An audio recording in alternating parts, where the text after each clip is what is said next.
Good morning दोस्तों, good morning from Rameswaram. तो finally मैं रामेश्वरम पहुंच गई हूँ। थोड़ा सा problematic, I mean not problematic, एक थोड़ी सी छोटी सी प्रॉब्लम हो गई थी कि जो ट्रेन थी वो पार्शियली कैंसिल थी from Ramanathapuram to Mandapam, but somehow मैंने मैनेज करके मंडपम तक मैं पहुँच गई हूँ। एक्चुअली वहाँ से लोकल लेके मैं यहाँ पहुँची हूँ। ट्रेन सेम है बट वो बुकिंग नहीं ले रही थी, मैं उससे लोकल ट्रेन के हिसाब से टिकट लेके यहाँ तक पहुँची हूँ। बाकी की जो भी डिटेल्स इन्फॉर्मेशन है वो मैं आप सबको दूंगी, but let me gather it first. तो अभी फ़िलहाल बजते हैं सुबह के 6:15 और मैं मंडपम से बस से यहाँ पहुँच गई हूँ रामेश्वरम। गुड मॉर्निंग दोस्तों, स्वागत है आप सब। मतलब ये जो रास्ता है ये नॉर्थ गेट, मैंने ये जार खरीदा है, अंकल जी का ये दुकान है।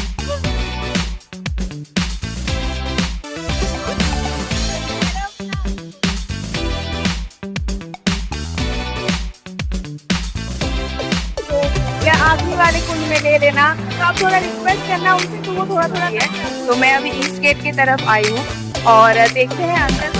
बहुत ही भव्य, बहुत ही खूबसूरत और बहुत ही एक्सप्लेन नहीं कर सकती हूँ, ना ही कोई ऐसी चीज़ अपनी वीडियो के थ्रू दिखा सकती। इस प्रकार है कि हम सबको पता है कि राम कहते हैं इससे यहाँ पे।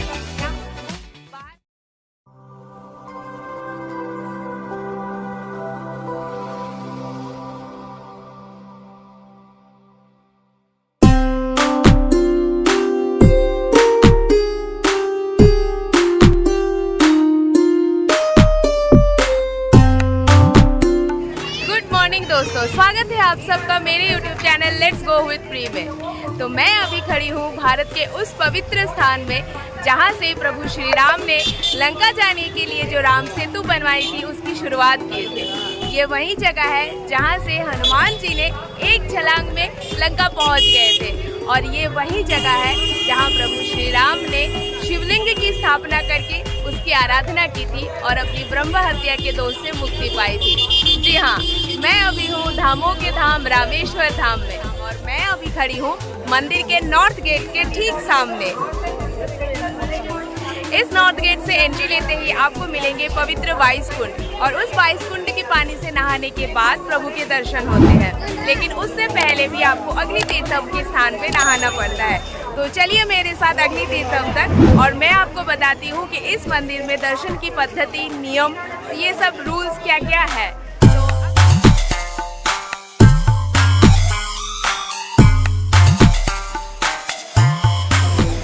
तो मैं अभी मंदिर के परिक्रमा क्षेत्र में ही हूँ, और ये देखिए ये जो गेट है, मतलब ये जो रास्ता है ये नॉर्थ गेट से सीधा होते हुए आती है। और अगर हम नॉर्थ गेट से सीधा आते हैं तो ये जो रास्ता आती है ना, यहाँ से अगर आप सीधे चलते हुए जाएंगे तो आपको,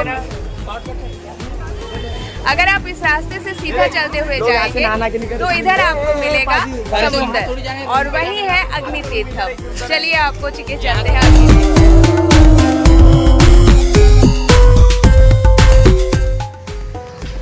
तो अग्नि तीर्थम के रास्ते में इस दुकान से मैंने ये जार खरीदा है, अंकल जी का ये दुकान है, क्योंकि कुंड का पानी जो है ना वो बहुत पवित्र पानी होता है, तो आप उसे लेके घर भी जा सकते हैं। तो पवित्र पानी लेके घर जाने के लिए मैंने अंकल जी के दुकान से ये जार खरीदा है। यहाँ और भी बहुत सारे दुकानें हैं, आप कहीं से भी ले सकते हैं, मैंने यहाँ से खरीदा है। तो चलिए आप जल्दी से नहा के और ये पानी इसमें लेके और आगे की तरफ बढ़ते हैं।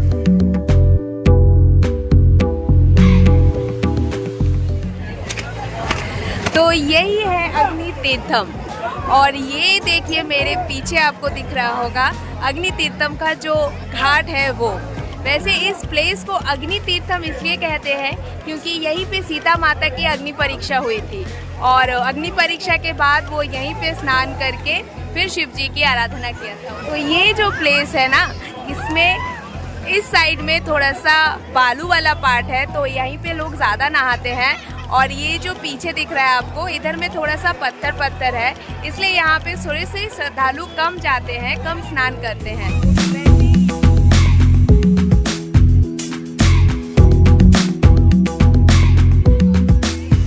देखिए यहाँ पे सब लोग स्नान करने के बाद जैसे माता सीता ने यहाँ पे शिवलिंग बनाया था और उसकी अभिषेक की थी प्रभु राम ने, वैसे ही यहाँ सब स्नान करने के बाद शिवलिंग बनाते हैं और उसकी पूजा करते हैं।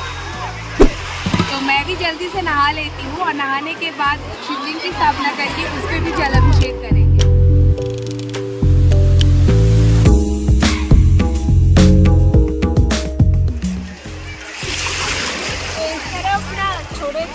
छोटे छोटे साइज के पत्थर है, तो बालू वाला जो साइड है वो उस साइड में है। तो अगर आप इस साइड में नहा रहे हैं तो थोड़ा ध्यान से, थोड़ा केयरफुली अपने पैर रखिए। थोड़े थोड़े पत्थर है यहाँ पे छोटे छोटे से।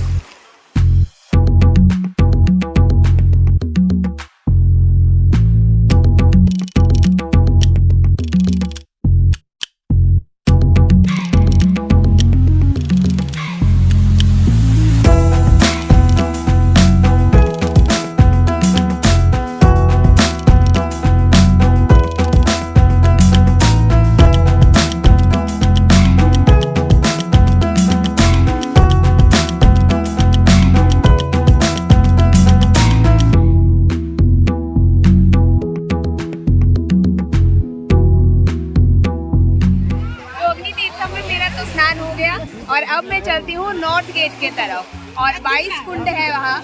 अगर 22 कुंड की तरफ मोबाइल लेके जाना अलाउड रहा तो मैं आपको 22 कुंड के स्नान के दर्शन भी जरूर कराऊंगी, लेकिन अगर नहीं रहा तो देखते हैं आगे चल के जो होगा आपके साथ शेयर करते हुए चलूँगी।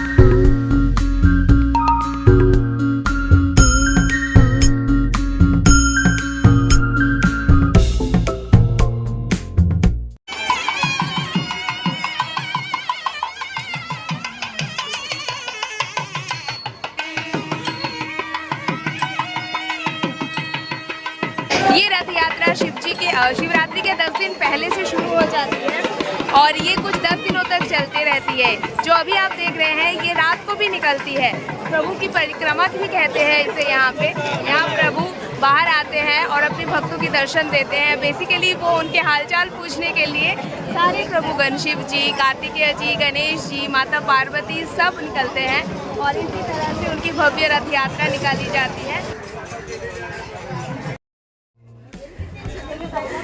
तो जैसे कि मैंने आप सबसे कहा था कि अग्नि तीर्थ में नहाने के बाद नॉर्थ गेट से फिर से मुझे अंदर जाना है और अंदर जो 22 कुंड है वहाँ की पानी से भी स्नान करना है।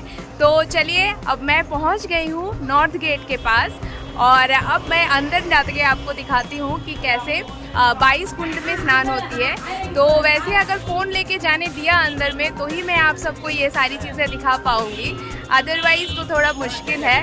तो अब मैं पहुँच गई हूँ नॉर्थ गेट की तरफ और चलते हैं अब अंदर की तरफ। अंदर आ गई हूँ और यहाँ से मुझे 25 रुपये का कुछ टिकट लेना पड़ेगा कुंड में नहाने के लिए जो होता है। देखते हैं आगे क्या प्रोसेस है इसका। तो ये देखिए, ये है एक कुंड और जैसे यहाँ पे पानी उठा के सब पे डाला जा रहा है ना, वैसे ही बाकी के सारे कुंड में भी पानी उठा के और ऐसे ही भक्तों पे, श्रद्धालु पे डाला जाता है। तो मेरा कुंड का स्नान संपन्न हो गया। अब मैं निकल रही हूँ जहाँ ड्रेस चेंज करते हैं उसके तरफ, बट मैं अपने होटल वापस जा रही हूँ। मैं वहाँ से कपड़े अपने चेंज करके और फिर मैं प्रभु के दर्शन करूँगी। फ़ोन पूरा भीग गया है तो अभी मैं जल्दी से निकलती हूँ। तो अब मैं आपको बताती हूँ एग्जैक्टली क्या क्या होता है अंदर। तो नॉर्थ गेट से एंट्री करते ही थोड़ा दूर आगे आपको कुछ लोग मिलेंगे और जो लोग वहाँ के नॉर्मल पंडित सब है वो लोग आपसे कहेंगे कि या तो आप 100 रुपीज़ या 200 रुपीज़ चार्ज करते हैं कि हर कुंड में नहाने का और पानी भरने का। आप वो जो मैंने जार लिया था उसमें आप पानी भी भर के घर ले जा सकते हैं, तो उसके लिए चार्ज करेंगे। और 25 रुपीज़ का आपको एंट्री टिकट लेना पड़ता है, मतलब कुंड के नहाने के लिए आपको टिकट लेना पड़ता है 25 रुपीज़ का। तो वो टिकट आप लेके अंदर सीधा चले जाइएगा। आप चाहिए तो उन लोगों का भी हेल्प ले सकते हैं और शायद पर पर्सन 100 रुपीज़ या 200 करके वो लोग चार्ज कर रहे थे, तो मैंने ऐसा कुछ नहीं लिया। मैं सीधा अंदर गई और अंदर जाने के बाद जो जनरल लाइन होता है एक, बहुत ज़्यादा वहाँ पे लोग नहीं होते हैं, थोड़े थोड़े लोग ही होते हैं। उस जनरल वाले लाइन से चलते चलते जाना है और एक के बाद एक जो कुंड आते रहते हैं और वहाँ के पानी उठा के आपको छिड़का जाता है। तो अगर आप जनरल लाइन में हैं तो थोड़े से आपको प्रॉब्लम हो सकती है इस बात का कि वो आपको उस जार में ना पानी देना नहीं चाहते। वो कहते हैं 20 रुपीज़ दो या आखिरी वाले कुंड में ले लेना। तो आप थोड़ा रिक्वेस्ट करना उनसे, तो वो थोड़ा थोड़ा करके आपको दे देंगे पानी। उसके बाद वहाँ से सारा पानी लेके एंड नहा के आप मेन गेट से बाहर निकल जाओ। और निकलने के बाद अगर आप अपने साथ कपड़े वगैरह कैरी कर रहे हैं तो आप वहीं पे साइड में कपड़े चेंज करके प्रभु के दर्शन, अंदर चल के प्रभु के दर्शन कर लीजिए। अगर नहीं कर रहे हैं तो जैसे मैं वहाँ से बाहर निकल के अभी अपने होटल की तरफ जा रही हूँ एंड वहाँ जाके मैं अच्छे से ड्रेस वगैरह चेंज करके नहा धो के फिर से और फिर दर्शन के लिए आऊँगी। तो बस पूरा जो अंदर कुंड में नहाने का प्रोसेस है वो यही है। अब आगे जब मैं दर्शन करने आऊँगी तो फिर आपको बताऊँगी कि दर्शन प्रोसेस कैसा है। तो अभी जल्दी से रूम में चल के ड्रेस चेंज कर लेते हैं। 2,000 years later, 1 eternity later. तो अग्नि तीर्थ में नहाने के बाद और अंदर के 22 कुंड में जो पानी मिलता है उसमें स्नान करने के बाद अब मैं आ गई हूँ ड्रेस वेस चेंज करके प्रभु के दर्शन करने के लिए मैं अंदर जा रही हूँ। और ये जो एंट्री है वो ईस्ट गेट से होती है, जो दर्शन की एंट्री होती है। तो मैं अभी ईस्ट गेट की तरफ आई हूँ और देखते हैं अंदर फ़ोन ले जाना अलाउड है कि नहीं। अगर होगा तो मैं आपको अंदर में दिखाऊंगी जो मंदिर है वो, नहीं तो फिर बाहर से ही आप सबको मंदिर के सारे पूजा की जो प्रोसेस है वो सब डिस्क्राइब करूँगी। फ़िलहाल देखते हैं अंदर जाने का क्या क्या प्रोसेस है क्या नहीं है।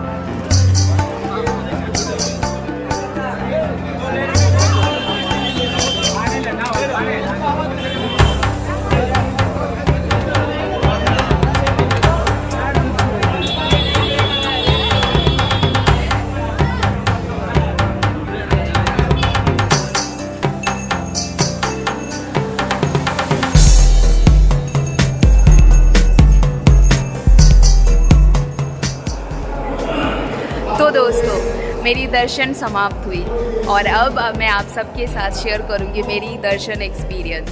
लेकिन उस सबसे पहले मैं आपको दिखाना चाहूँगी एशिया की सबसे बड़ी कॉरिडोर, श्री रामेश्वर धाम की कॉरिडोर। ये देखिए ये कॉरिडोर कितना विशाल है। ये बहुत ही भव्य, बहुत ही खूबसूरत और बहुत ही अलग है आयुध से। यहाँ पे जो आपको पिलर्स दिख रही है ना, ये सब पिलर्स के ऊपर में ये जो एक मूर्तियाँ बनी हैं, अगर आप ध्यान से देखें तो ये सारी जो मूर्ति है, ये जो राक्षस टाइप लगती है ना, ये सब एक दूसरे से अलग है। ये जो कलरफुल नक्शे बने हुए हैं, ये जो खूबसूरत नज़ारे मतलब डिज़ाइंस है ना, ये आपको एक अलग ही दुनिया में पहुंचा देते हैं। मैं तो यही कहूँगी, यहाँ पे चलने भर से आपको ऐसा लगता है कि आप भगवान के बहुत नज़दीक है। वैसे तो मुझे एग्जैक्ट नहीं पता कि ये सब कब बनी है, लेकिन ये कुछ 500-600 साल पुरानी तो होगी। अगर आपको पता है कि ये मंदिर कब बनी है तो मुझे कमेंट करके ज़रूर बताइएगा। मुझे वैसे जितना मुझे पता है कि राम जी ने जब यहाँ पे तपस्या की थी अपने ब्राह्मण हत्या की जो पाप है उससे मुक्ति के लिए, तो तभी ये मंदिर बनाई गई थी। एंड राम जी के भगवान जो है रामेश्वर जी, जो कि है शिव जी, उन्हीं के नाम पे ये मतलब उन्हीं को ये मंदिर डेडिकेटेड है। और अब मैं आप सबके साथ अपने दर्शन की एक्सपीरियंस शेयर करूं तो दर्शन पद्धति बहुत ही सहज और सरल है। यहाँ ज़्यादा कुछ एक्टिंग नहीं है। अगर आप दोपहर के वक्त दर्शन करते हैं तब तो बिल्कुल भी ज़्यादा लाइन वगैरह लगाने की ज़रूरत नहीं पड़ती है। आप आराम से आइए, फ्री दर्शन वाले लाइन में लग के और प्रभु के दर्शन करिए। तो सबसे पहले आप दर्शन करेंगे हनुमान जी की, और हनुमान जी की लाई हुई जो लिंग है जो वो कैलाश पर्वत से लेके आए थे उसके बाद आप अंदर जाएंगे तो आपको एक एक करके गणेश जी मिलेंगे, कार्तिकेय जी मिलेंगे, आपको मिलेंगी शिव जी के जो लिंग है जो हनुमान जी लेके आए थे, दूसरी लिंग है उसकी। ये सारे दर्शन होने के बाद आपको माता पार्वती जी के भी दर्शन होंगे और ये सब दर्शन एक के बाद एक धीरे धीरे करके होते रहेंगे। साउथ के जो मंदिर होते हैं ना, वहाँ पे जो गर्भगृह होते हैं उसके अंदर कोई आर्टिफिशियल लाइट नहीं लगाते हैं, तो इसके वजह से जो दर्शन प्रभु के जो दर्शन होते हैं समटाइम्स ऐसा लगता है, समटाइम्स नहीं, इट्स ऑलवेज फील कि प्रभु साक्षात आपके सामने खड़े हैं। गर्भगृह की मूर्ति की जो दर्शन होती है वो यहाँ पे अलग ही लेवल की होती है। मैं आपको कुछ अनोखा चीज़ एक्सप्लेन नहीं कर सकती हूँ, ना ही कोई ऐसी चीज़ अपनी वीडियो के थ्रू दिखा सकती हूँ जो कि बहुत ही अलग है, क्योंकि ये आप लोगों ने बहुत बार देखा होगा। ये कॉरिडोर, यहाँ की जो स्पिरिचुअल एंड पॉजिटिव एनर्जी है ना, ये सब चीज़ों का आप जब एक्सपीरियंस करेंगे ना खुद आके, तो आपको पता चलेगा ये सब चीज़ें कितनी भव्य है, कितनी ही ज़्यादा मतलब एक अलग ही एनर्जी यहाँ पे रहती है। मंदिर के अंदर प्रवेश करते ही आप उसे फील कर सकते हैं। जो मंत्रों का उच्चारण होता है, गर्भगृह के प्रभु के जो दर्शन होते हैं, यहाँ चारों तरफ का जो एक एटमॉस्फेयर है ना, वो एक अलग ही दुनिया है। और बाकी आपसे क्या गंगा जल लेके आते हैं लोग यहाँ पर, गंगा जल लेके आते हैं, गंगा जल भगवान को चढ़ाते हैं और यहाँ से मिट्टी लेकर वो जाते हैं काशी में, मिट्टी छोड़ते हैं गंगा जी। ये यहाँ का रिवाज है। पंडित जी से बात कर रही थी तो मुझे कुछ बातें पता चली यहाँ के बारे में कि ये जो जगह है ना, यहाँ पे ये जो आपको खम्भे दिख रहे हैं ना, यहाँ पे टोटल 1212 खम्भे हैं। और अगर आप ध्यान से देखें तो ये सारे खम्भे आपको एक ही लाइन में दिखेंगी, एक ही साइड में पूरा का पूरा एक के बाद एक आपको दिखता जाएगा। और एक और चीज़ जो मैंने थोड़ा सा गलत बोल दिया, एक्चुअली नॉट गलत, जो यहाँ पे आपको ये सारी मूर्तियाँ दिखेगी ना, ये सिंह महाराज जी की है, आई मीन लायन मूर्तिज़ है। और मुझे ना देख के एकदम से डरावना लगा तो मैंने इसे राक्षस मूर्ति कह दी। Actually these are lion face. और ये जो दो लायन आपको दिखेंगे, उनके बीच में जितने भी डिज़ाइंस बने हुए हैं ना, वो सारे डिज़ाइन एक से दूसरे ना एकदम अलग अलग है।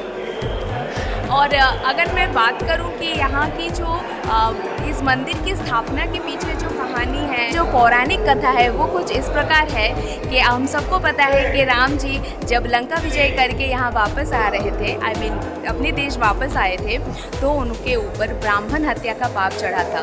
क्योंकि रावण एक ब्राह्मण था, तो उनके जो ब्रह्म हत्या का पाप चढ़ा था, उनसे मुक्ति पाने के लिए उन्होंने अपने यहाँ के सारे पंडितों से बात की। तो उन सब ने उन्हें सलाह परामर्श दिया कि आप शिव जी की उपासना करिए, आप यहाँ एक शिव जी की मूर्ति की स्थापना करिए, आई मीन शिवलिंग की स्थापना करके उसका अभिषेक कीजिए। तो उसी कथा अनुसार राम जी ने अपने प्रिय भक्त हनुमान जी से कहा कि आप कैलाश जाके वहाँ से एक शिवलिंग लेके आइए। तो हनुमान जी निकल पड़े कैलाश के तरफ, लेकिन उनको आते हुए जब देर होने लगी, क्योंकि मुहूर्त था एक शिवलिंग स्थापन का, उसके अभिषेक का, तो इसके वजह से जो सीता माता ने एक शिवलिंग बनाया था खेल खेल में, राम जी ने उसी शिवलिंग का स्थापना भी कर दिया और उसका अभिषेक भी कर दिया। जब हनुमान जी कैलाश से दो शिवलिंग लेके वापस आए और उन्होंने देखा कि पूजा तो हो गई है, तो उन्हें ऑब्वियसली थोड़ा दुख हुआ। और उन्हें दुखी देख, अपने प्रिय भक्त हनुमान को दुखी देख, राम जी ने कहा था कि अगर यहाँ उनकी लाई हुई जो शिवलिंग है, जो दो शिवलिंग वो लेके आए थे, उनकी दर्शन नहीं होती है, तब तक रामेश्वर धाम की दर्शन अधूरी रहेगी। तो यहाँ हनुमान जी के दो शिवलिंग हैं, आई मीन हनुमान जी ने दो शिवलिंग लाए थे। पहला शिवलिंग जो हनुमान जी की मूर्ति के ठीक साइड में ही आपको दिखेगा, मेन गेट से एंट्री लेते ही, और दूसरा दिखेगा आपको जो रामेश्वर लिंग है, जो पूजा जिसकी पूजा श्री राम ने की थी, उसके ठीक साइड में। तो ऑल्दो यहाँ पे 3 शिवलिंगम है, लेकिन जो अभिषेक होता है वो सिर्फ रामेश्वर लिंगम की ही होती है, और दर्शन यहाँ पे तीनों लिंगम की आप कर सकते हैं। और एक और चीज़, ये जो स्फटिक दर्शन हम लोग जिसे कहते हैं ना, वो लिंगम जो है वो शंकराचार्य जी यहाँ पे लेके आए थे, जिसकी दर्शन सुबह सुबह होती है 4 से 4:30 बजे के बीच में, जो मैंने कहा। तो वो भी दर्शन करेंगे और आपको बताएंगे। तो मिलती हूँ आप सबसे अपनी नेक्स्ट वीडियो में। तब तक के लिए tata, bye bye, take care. अपना और अपने मम्मी पापा का खूब ख्याल रखें और जल्दी से मेरे चैनल को सब्सक्राइब कर ले।